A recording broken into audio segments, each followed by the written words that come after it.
1200 metres. In the opener at Scottsville. Budapest again to settle. They sent on their way from the 1200 metre marker. Roman Society a little bit slow to go. Lighting the fire is very quick, that's with the white cap, and Tayar, the red cap, is near the rail. St. Marco, green cap just off them with Budapest. King Django, the red sleeves and cap, and then comes Township Talk. Brazzaville's on the extreme right-hand side, that's the pink cap, also among the leading division. Further back in the field is Taka Wind. Not much to choose, and the leader now is Budapest who goes on. King Django's there, Brazzaville is well placed. Near the rail is Lighting the Fire. Tayar's now being asked to quicken up. Township Talk, and then comes St. Marco.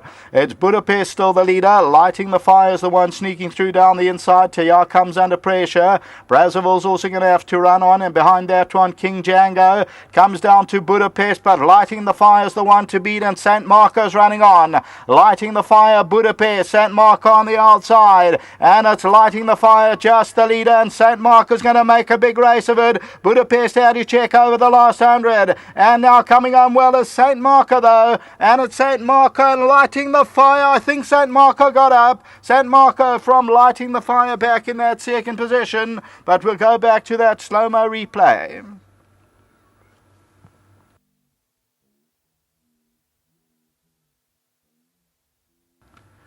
A ding-dong struggle, but I think number 6, St. Marco, is going to get up in the shadow of the post. St. Marco nearest us, Lighting the Fire on the inside. It is very close, but it's going to just go to number 6, St. Marco, the Antonius Pius, who just scrapes home. That shows up at 1590 and 290. Second position, that goes to number 4, Lighting the Fire.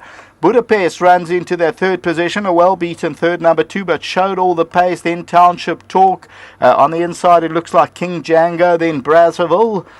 And the tote favourite ended up number 9, Tayar, which ran unplaced. Further back in the running is Taka Wind, and then came Roman Society. Just take note how Budapest gets squeezed out, but the race was, or the other two then drew off. It's Lighting the Fire and St. Marco on the outside with the green cap. Lighting the Fire and St. Marco, and I think number 6 just makes it home. And I also just suggest, just in case a race review comes on, just to hold on to your tickets, opening leg of the bipod. Until our place accumulator, which starts in the second, back to the studio.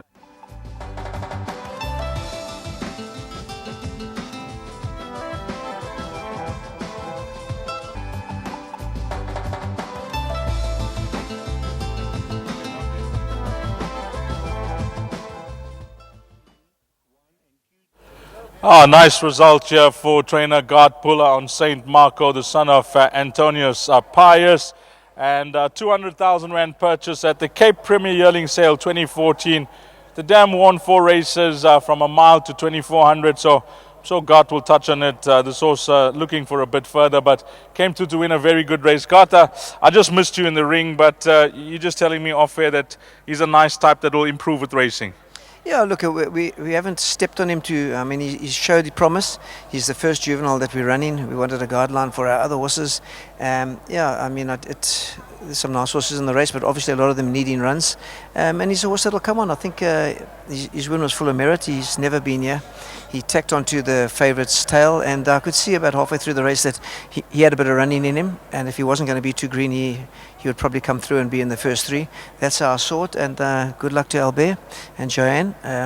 Fantastic for them. I didn't want to stick my neck out, because I didn't want to pressurise him. I think he'll come on from this, and a good ride from Tundi. I said to Tundi, don't punish him. If he can win, you let him win, but I don't want him punished. These horses come back, and they must have enjoyed their first experience, like a kid going to school. You don't want them going and the teacher giving them a hiding on their first day. And just having a look at his pedigree, the dam, she stayed nicely, Garth. Yeah, look, I think he's. I think we take it one step at a time. We don't get too clever. I'm not sticking my neck out, but he's got a bit of room for improvement. Before you leave us, it's a long wait for you. You just got one coming up in the 8th, our last race, and I see a horse that's found betting support, Garth. Yeah, the owner's very passionate about his horse. He phoned me yesterday, he said it's 10 to 1. I said, wait, it'll be 16 to 1 tomorrow. I don't really think it can win a 1200, but it was a good first run. It won some mile. It's Shelley's Connections, his brother. But he said, I'm there with my wife and I'm here with my daughter, and we want to have a bet. I said, it's your horse. You should have phoned your partner first, but it's your horse. Back it if you want to. And obviously there was money for it, so it's shortened. Yeah, and I'd just like to thank everybody at the stables for all their support, and to Hollywood for their support too. And Tony, you should have come with, brother. Bye. Well done to God Puller. Come through, Tandi. Yeah, and I got Tandi, if you can stand on my right, thank you so much. You know, God sounded like he expected a nice run from this horse. Yes, we all did. You know, he's shown it work. That is a nice type of horse. But obviously, first time out, you know, you can't be overconfident. You know, it depends on how they take their run. If he's not too green, and you know, I must say from him, you know, he's quite an honest horse. You know, he's been pretty straightforward from day one, and I think he's shown it today. It was quite a nice one. When you two horses moved up, he was always just putting his head in front. He was always just there, Diz, you know, but I don't think he was quite sure what exactly he had to do. I mean, he's obviously still learning, but, you know, I knew he was always going to get there. Fantastic. Nice start to the day. Two questions. Firstly, the track. The track, it's nasty. It's going to be a good days of racing. And then just to refresh your memory, Tandi, if you, you know, if you just want to have a look there and try and help us out in the right directions. You've got a few nice rides later on. That's you on the top there. Anything else that you like? Diz, you know, I really like my horse in the last race, you know. Obviously, I think his first run was it was eye-catching. He's obviously a top horse that's looking for a bit further. But I think with some natural improvement, he's a runner. What about the ride that you picked up for the De Kock stable, Soaring Jet? Unfortunately, Diz, when I went there the one morning, I didn't get to sit on her. But Uncle Nathan did speak to him, and he is quite confident that she'll run a good race. I think, you know, it's her first time for her going on the grass, but I think she'll enjoy that. One more, Miss Valucious won very well on debut for God Puller, but taking on the boys there. Yes, Diz, that's obviously... Paul Gatsby. Mr. Gatsby, yes, that's obviously the question mark, you know, how she will do against the boys. But with the way she won, you know, it shows that she's got ability. And if she can just run like she did, I think she's a runner. And the Dixon horses, you know them? Dixon horses, I know them, Diz. You know, the other horse, Kia Royale, you know, I think she's been quite disappointing because at home she shows that she can win a race, but you know, come race days, she hasn't been quite putting it together. I'm just really hoping that she takes the 14 well and she can be a big runner as well. I think you're sensing that I'm thinking that you could have a good day.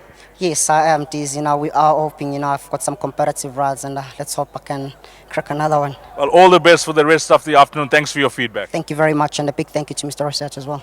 Lovely. Atandiwe and Goodla, as we mentioned, competitive racing throughout the day. So nice to get the feedback from Atandiwe. He's got some fair rides to come. Of course, he singles out race number 8, Sir Earl Grey. That could be his next best, and there's money for that horse from the God Puller yard. But the first leg of the bipod has run, race number 1. The number's there, 6, 4, 2, and 1. That's the result, race number 1. And I'm told that number 10, so it's 6, 4, 2, and 10.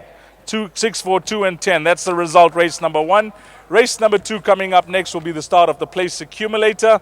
Time to jot down 13:05, which will be 1. Coming up next, the first leg of the PA.